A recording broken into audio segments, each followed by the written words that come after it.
Fire it up, fire it up. Fire it up. Fire on our mark, you know. Yes. It is what we call gloves off, gloves on. You know with me, you know, Martha and Martha. Yes. So, Richie Thomas as usual and Father Gassy, born Kingstonians, Jamaicans. You know, sometimes I have to think about the Martha and say, hello, good evening, good afternoon. Depending on the geography location, alright?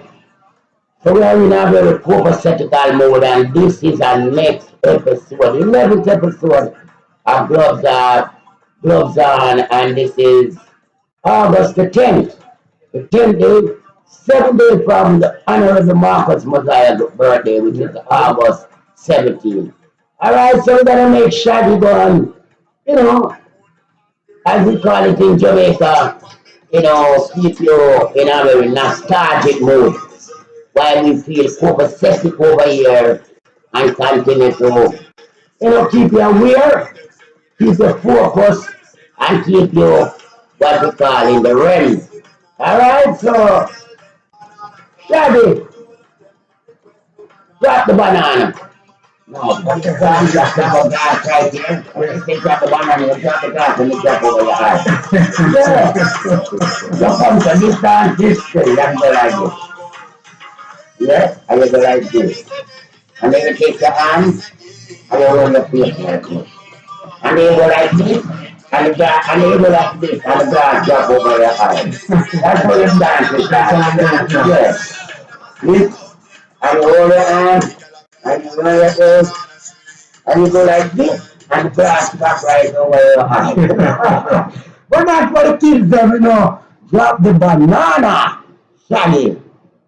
Alright, go ahead, Mr. Yeah, we getting it going. We starting it up right here on scene, on site, making sure that we seen and not, you know, always socially super distant. Getting to come together for this special episode because there's so many things going down. It seems like, you know, be it school reopening, be it the White House, be it the coronavirus, where we're up to now 20 million people just about in the world have the virus. 5 million in the United States. Over 160,000 fatalities. And it is not a game, it's not a joke. And people have to understand. So this is a big one for our parents, including me, who have young kids going to school. You know.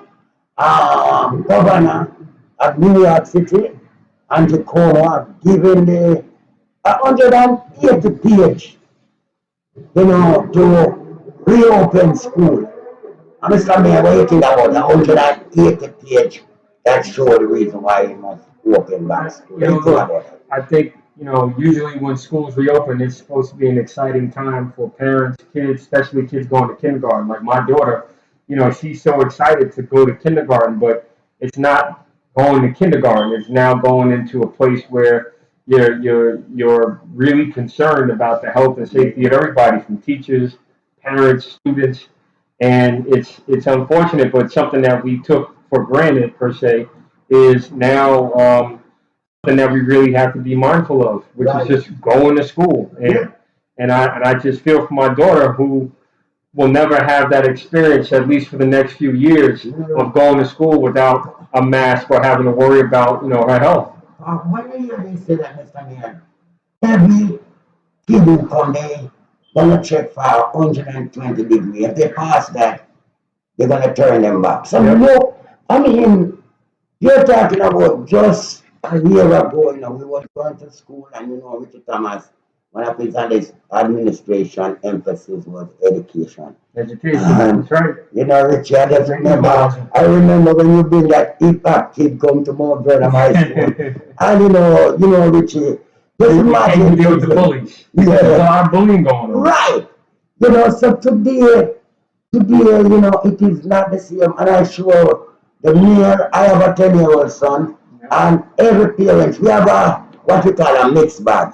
we have a lot of parents who definitely not going to send them kids to school. It's going to be a standoff, Mr. Mayor. We see it happening. Yeah. And what's the plan? And what's the plan? What's the plan? The plan is, you have to have, resources. You have to have the computers. You have to have the access to the internet.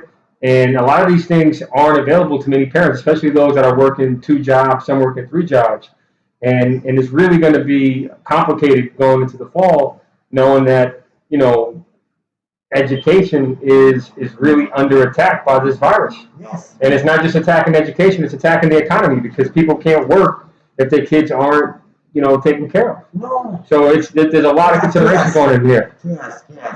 Father Glassy, Jamaican, Kingstonian Waterhouse, Firehouse with the Honorable Richard Thomas, and we're doing it, we call this one just politics and business, and things. Right. Let's talk about Mount Vernon, where we are one of the biggest school districts in Westchester County. Yep.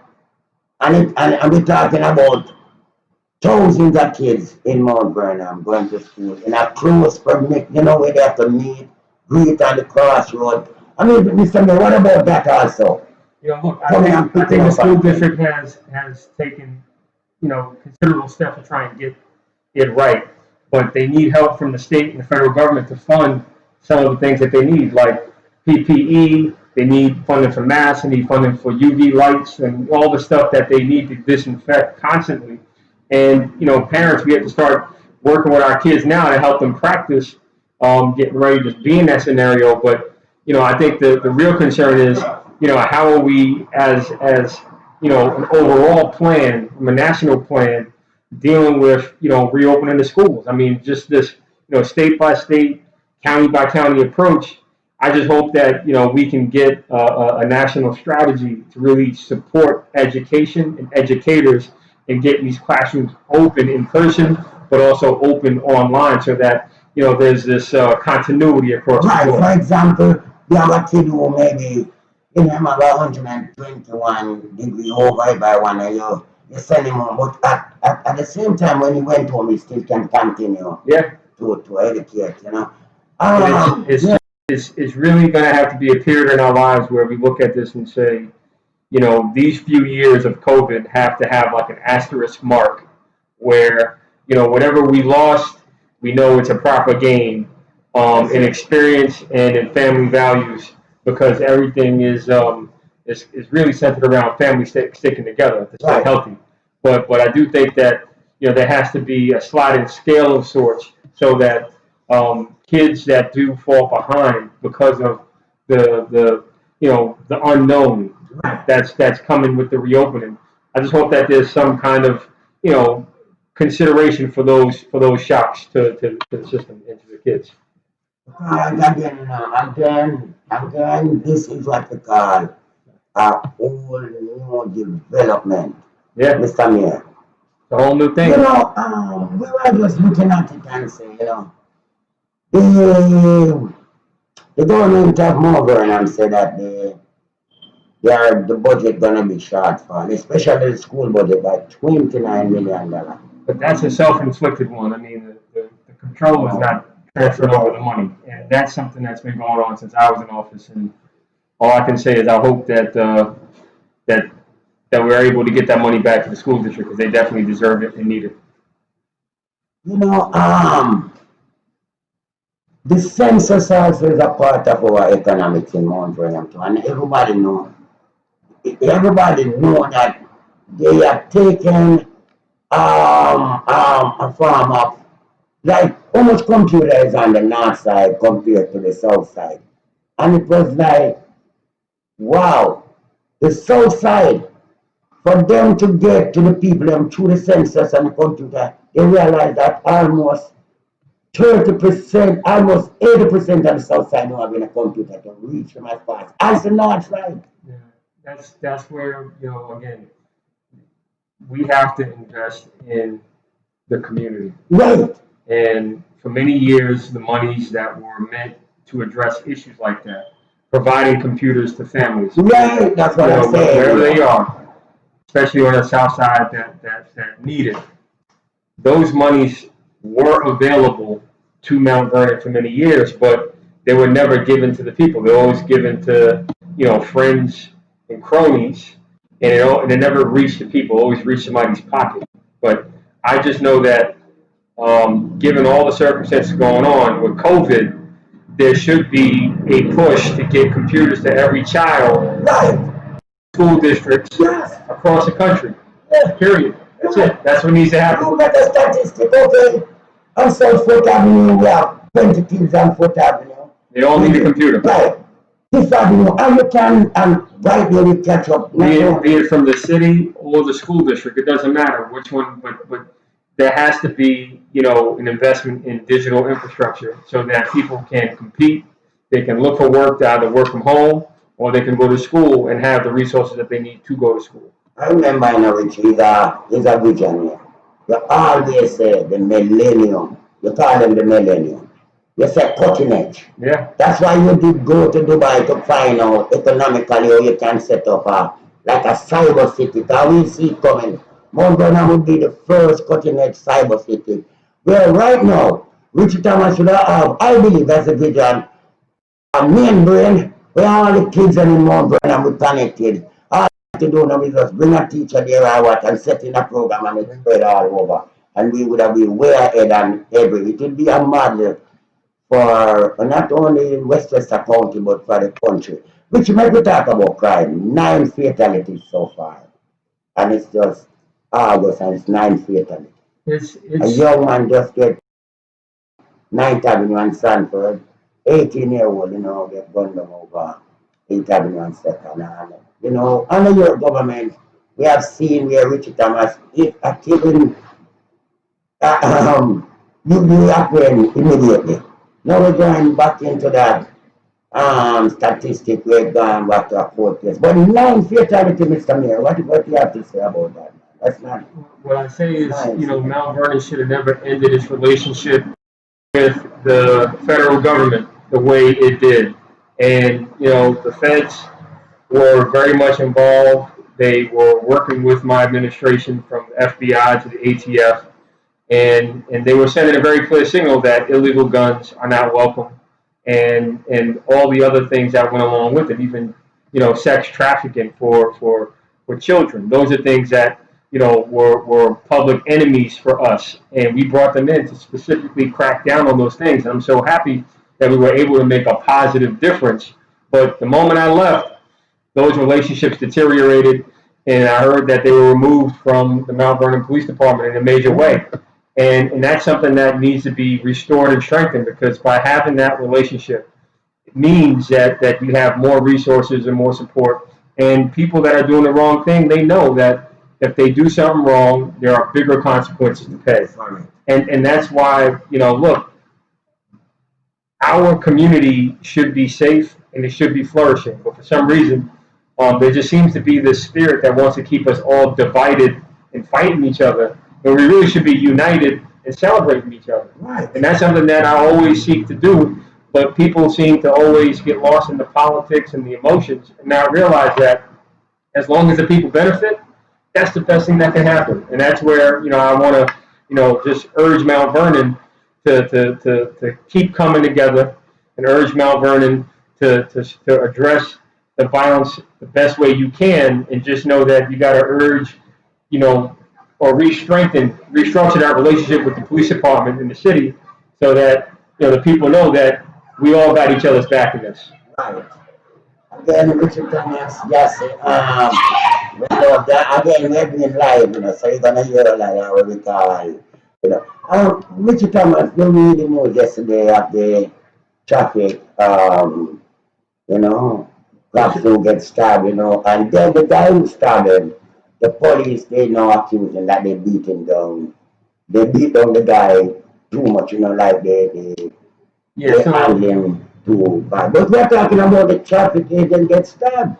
Yeah, Yeah, for anybody to attack any person, especially someone that's doing their job for writing tickets, it's wrong. We understand that it's a tough time in many respects, but beating somebody up for writing you a ticket, that's something that should have never happened. So I hope that the traffic ticket agent feels better, and how the police handled the matter, that's under review. And what I know is this: if he's wielding a weapon, or if he's threatening an officer in a major way, especially with the knife, then they have to subdue that person. Right. How I didn't watch the video, I heard about it.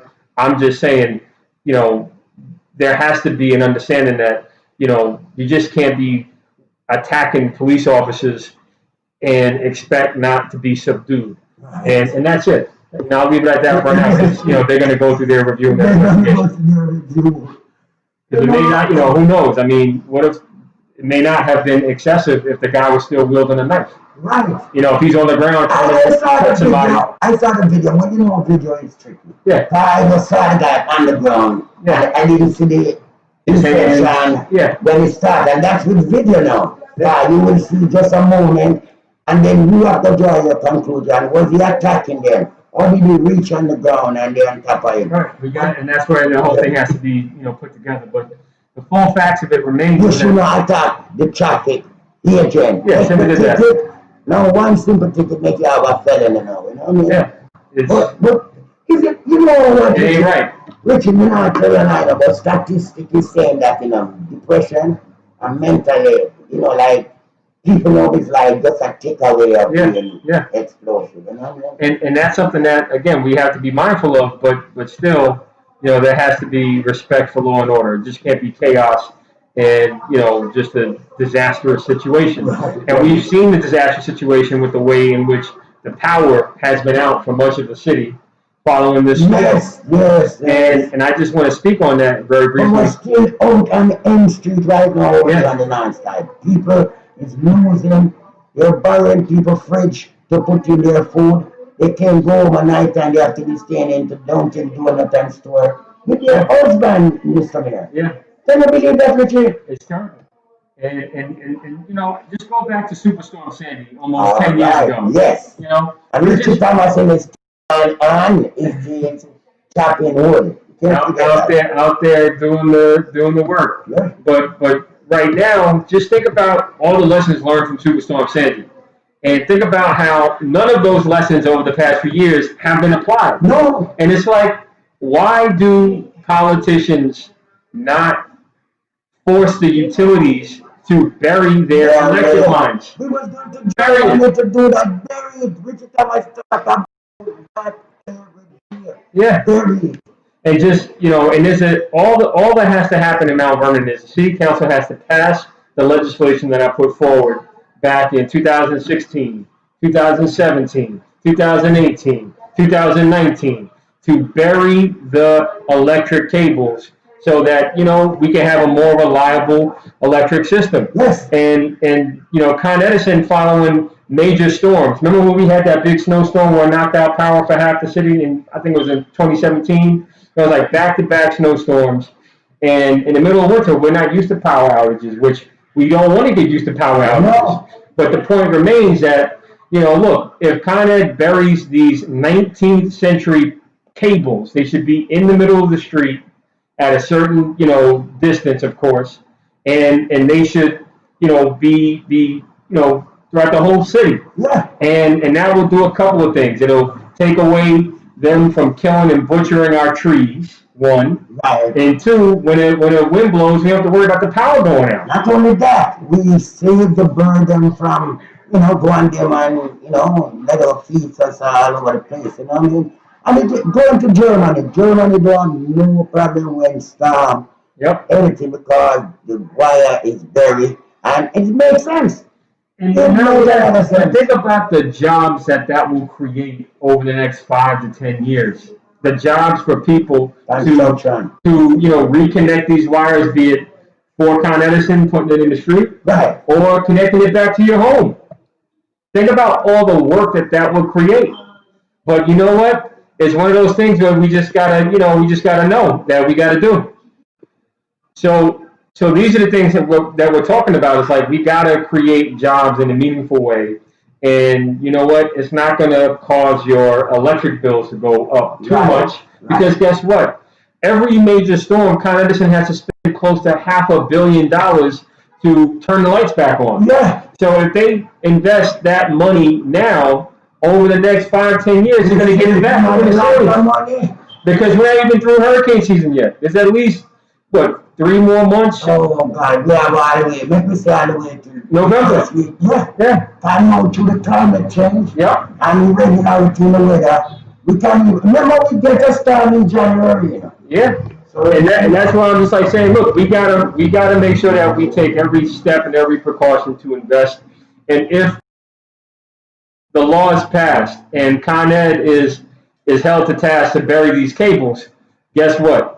You know, we can do a couple of other things, like fix our sewers. When they open the ground to bury the cable, we can make sure as a city we see, you know what, the sewers need to be replaced or fixed here, here, and here. We can work with them, and we both save money. We both save time. And it's something that, you know, it's real development. New sidewalk, remember that. That's right. We don't wait to the census money to get new sidewalk. We do it now. I invest in.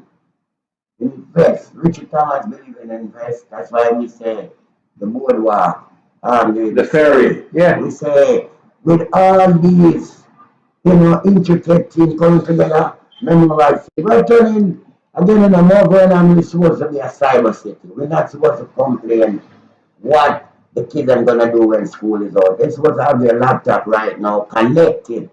So, you know, but make we move on. Everybody say memorial field. As a mayor who really bring this thing at the forefront, everybody have to say, Richard Thomas, you make memorial field get back, you know, on the chart, you know what I mean? Look, it was a sacrifice, and part of my career got sacrificed for fighting so hard for Memorial Field. But you know what? In my opinion, it's worth it. As long as the community gets it back, it's worth it. Because when you look at the dirt, the illegal dirt that was dumped there, that will never happen in White Plains. It will never happen in Eastchester or Scarsdale. And when it did happen in Eastchester or in Long Island, the people were caught, arrested, and held accountable for illegal dumping at a public park, not in Mount Vernon.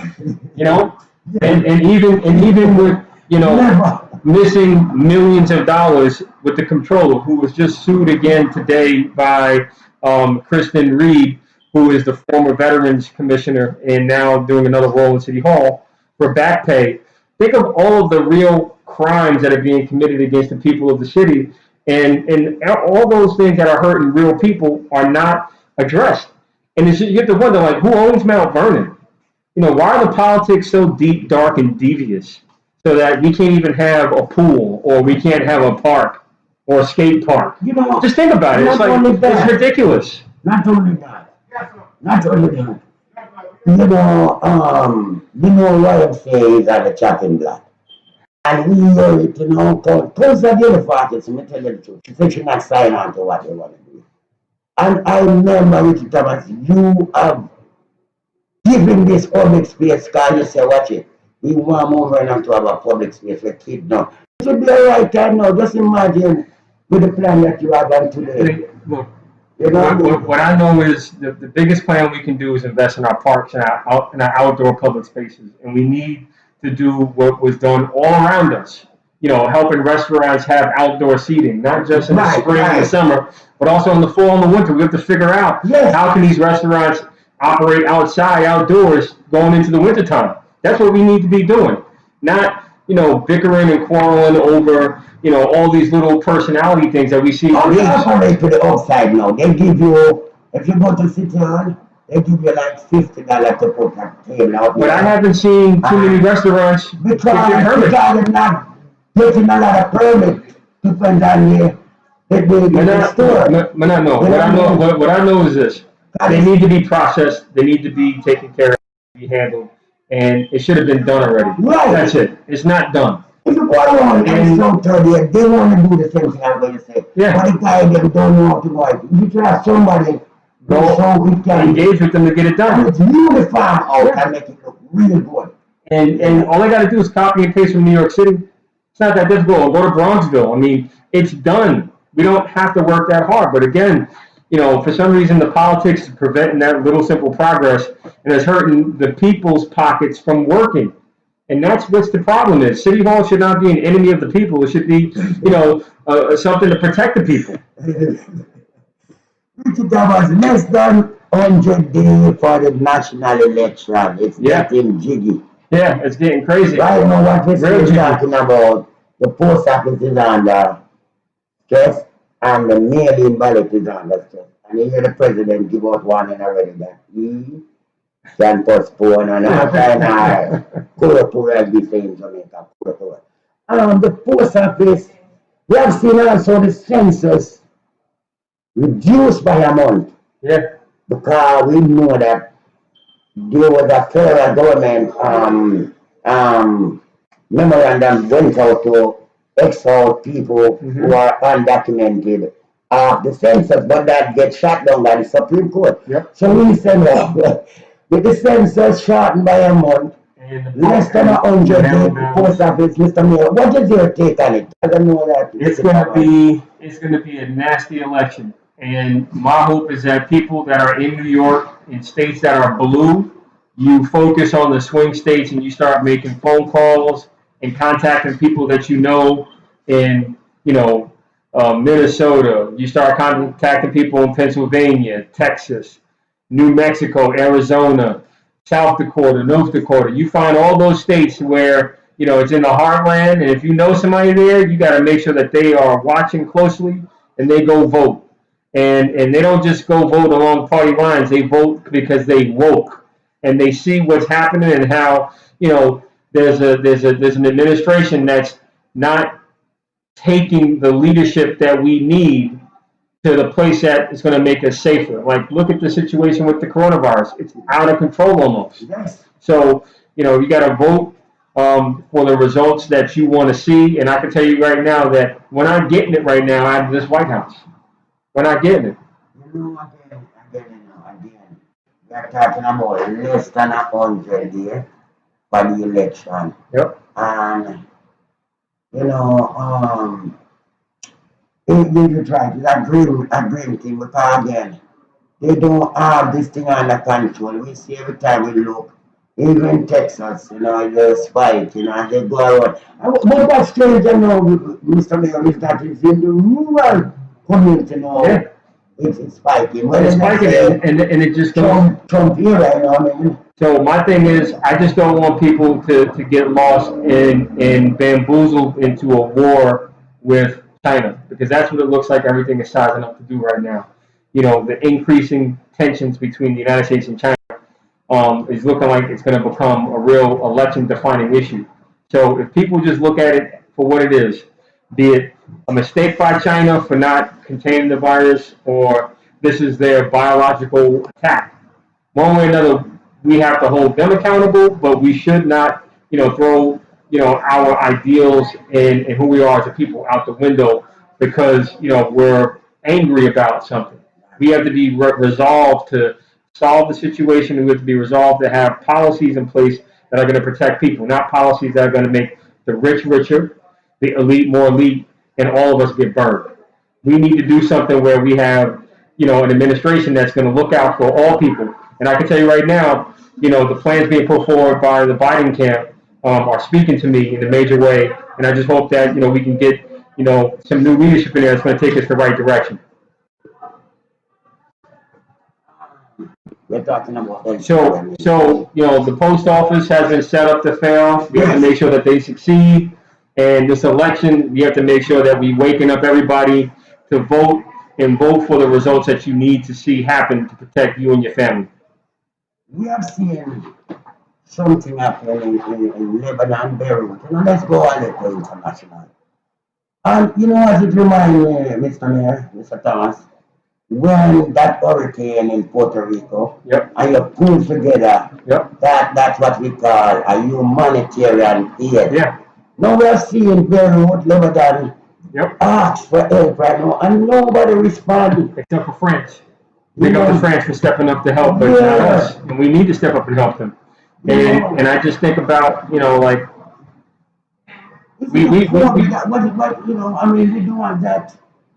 That cohesion, and that's why we gotta reclaim our compass, and we have to reclaim ourselves as the world leaders and lead on the principles, lead on the morals. Right. And I just want to see leadership here on the local level, because there's one thing that I just want to point out is, I was driving around looking at the damage of all the trees being down throughout the city. And I was very upset to learn that DPW is out there with their bare hands and no equipment to remove all these trees. Yeah. And it's frightening to know that we're asking them to go out there with their bare hands and no equipment, and they know that they may not even get their overtime for doing all this work because the money situation in Mount Vernon is precarious. But what makes it worse is that you got so much damage and no coordinated strategy to deal with it all. Right, Richard. We don't know what's damage. But we've dealt with this before. The night, all the way from second to ninth, But my thing is, we've dealt with this before. We've seen this before, and we have methods, procedures, protocols. We have things in place that can mitigate it, but for some reason, it's not being implemented right now. No. And it's like, why? No. And how come DPW doesn't have enough saws to chop stuff down? It just, again, it goes to show you how far away from the facts and far away from the real things that are impacting people we've drifted from. And I'm just telling you that, if all politics are local, this is emblematic of local politics at the national level. Right. Lack of leadership. Right. I think to add on to that, you're talking about it is not easy for people to get in touch to the authority to get the thing done immediately. You understand me? I'm going to comment the guy that will do sanitation, which is bad. We bless him up. Bless them up. But you know what Con Ed needs to do next time? Con Ed and cities need to work out a better strategy to save people's food from being spoiled when the power goes out. Yes. And if anything, they should rent a 53-foot tractor trailer, refrigerated trailer, or a freezer truck and deploy it in certain neighborhoods so that these neighborhoods can share a freezer truck, right? And to keep their food frozen while the power's out. Right. And look, it's not a gorgeous solution, but it's a simple method to just save your food from going spoiled, and then you have to worry about throwing out $500, $600, $900 worth of food because your power's out. Not only that, a lot of times people choose so much to get compensation. You know what I mean? So as the mayor said, just like somebody had their letter coming to the post office and you pick it up. You set up a refrigerator. Can you see you're getting some free advice from us? Yeah. I hope that what I mean. And they should also put out little dumpsters every other block, so that residents can help chip in to put the branches in, and this way DPW and all the other workers don't have to work so hard. I'm telling you. But these are the things that we have done before. This was our fine. I'm telling you, I never see it and move on full of tree. It was like, no. So give up the guys, man. Big up DPW. They never even have what we usually have. We usually have the truck that cut and just wood them. Everything was out there. And the mayor was afraid to bring in new truck. My gloves on and on Monday. And we got to wrap it up. I tell you, before we wrap it up, again, we want to emphasize on this COVID. Yeah. And the reopening of school, and this is getting nowhere. Parents gonna be home fretting if their kids is in school with another vaccinated. So we have not seen them come up with a contact tracing techniques and how they're gonna do the contact tracing. And that's why how it's gonna be, and that's one of the big. And this is the big question that parents are gonna have to wrestle with is testing. Are they gonna let their child be tested multiple times a week? Right. And the types of tests that are out there, we're gonna have to come up with better tests. And the best way to contact trace is, having the right resources. We're gonna have the right resources, set up to get this virus properly tracked and traced. Yeah. But we just know that we got to reopen and we got to keep going and we got to remain focused. Everyone was talking about the contact tracing. Yeah, it has to be stronger. Got to be stronger. Got to make sure we have the right technology and the right methods and systems. But as we wrap up, I just want to say this has been more of a gloves on show, masks on show, and we're gonna keep bringing our voices and our views to bear so that, we can get some stuff resolved finally in this city. Right. Yes, but Everybody come in, but that's a superstar. All right, we're gonna ask you just make one comment. yeah. Now we're gonna ask you what you think about the reopen of school. What's your take on the reopen of school? Yeah, man, you can come now. Come on, you have a tragedy because we have children here that are HIV positive. All right, have AIDS and have tuberculosis. And then we have people like your children who might be COVID-19 sensitive, asymptomatic. You're a regular You're musician? going to sit next door to my son that's HIV positive. I might have to Because people with compromised immune anytime you're free. We go there, all right? The child is doing chemotherapy 6 months out. He also has complications. So, but they don't worry about that. let's talk about it. But these are the things that these are the big issues that we have to keep wrestling with. And this sets us up for the next big conversation right here on Gloves On, Gloves Off. I'm telling you, it's going to get real.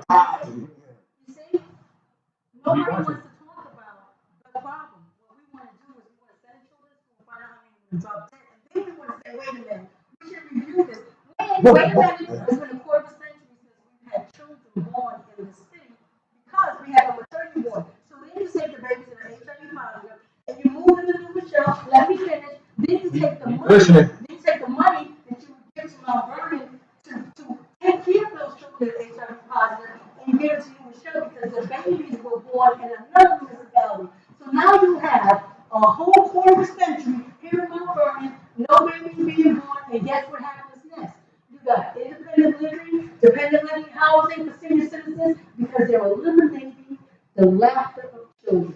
And those people with young, wait a minute, those people with young babies, young families, they know all about that because they don't plan to stay. Oh, it's a system. So look, keep dropping some fire, y'all, but this is what Gloves On all about. But I can tell you right now that this is why we do this, to make sure that we bring voice to the voiceless and confront these issues. That's right. Gloves On, 25 ounce. And by the upper cutting, I got the George Foreman left and on that Foreman, remember, We gotta knock out that code. So look, but I tell you, look, we're gonna wrap this one up because we just getting started. Yeah. But you watch when we come back from the 12 show. To the street as you can see, you see the background? We out here. Oh, not even David Letterman thing pretty like us. To the flipping world, Richard Thomas, you don't know. Them say, we don't say Yankee. He's a born Jamaican, but he born over here. And I, Firehouse Gas, this one is so hard to come in. Yeah, this is not my girl punching, this is the boss. We're coming back for the next episode. God bless America. Right up, stay great. Jamaica, all right? And keep the fight. To the boss. That's great. Elbow.